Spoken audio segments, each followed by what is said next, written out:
மக்களே, ஐபிஎல்ல கூட இத்தனை டீம்ஸ் இருக்காது.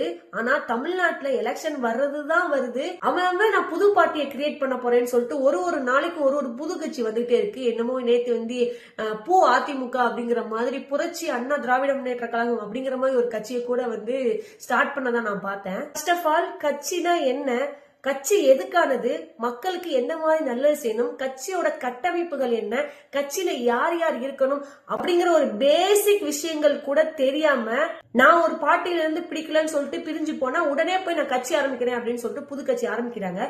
உண்மையாவே உங்களுக்கு நல்லது பண்ணணும்னு தோணுச்சுன்னா, உங்களுக்கு எந்த கட்சியும் பிடிக்கல அப்படின்னா நீங்க நோட்டால் நின்று மக்களுக்கு நல்லது செய்யலாமே.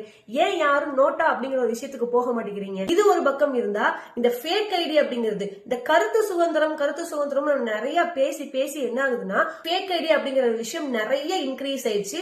ஒருத்தனை திட்டுறதுக்காகவே, ஒருத்தனை கிரிட்டிசைஸ் பண்றதுக்காகவே ஒருத்தன் ஃபேக் ஐடி கிரியேட் பண்ணி வந்து திட்டுறான் அப்படின்னா, இந்த ஃபேக் ஐடியும் சரி, இந்த மாதிரி சம்பந்தமே இல்லாம 1-2 பேரை வச்சுட்டு ஆரம்பிக்கிற புது பார்ட்டியும் சரி, எனக்கு ஈக்குவலா தான் தெரியுது. ஆக்சுவலி இது ரொம்ப டேஞ்சரஸ். யாரும் இப்படி நான் புது கட்சி ஆரம்பிக்க போறேன்னு ஆரம்பிச்சா யாரு மக்களுக்கு நல்லது செய்ய போறீங்க? மக்கள் யாருக்கு ஓட்டு போடணும்? ஜெயலலிதா அம்மா ஒருத்தர் இறந்து போனதுக்கு அப்புறம் ஏடிஎம்கே பிரீமியர் லீக்னு வைக்கிற அளவுக்கு ஸ்பிளிட் ஆகி கிடக்குது.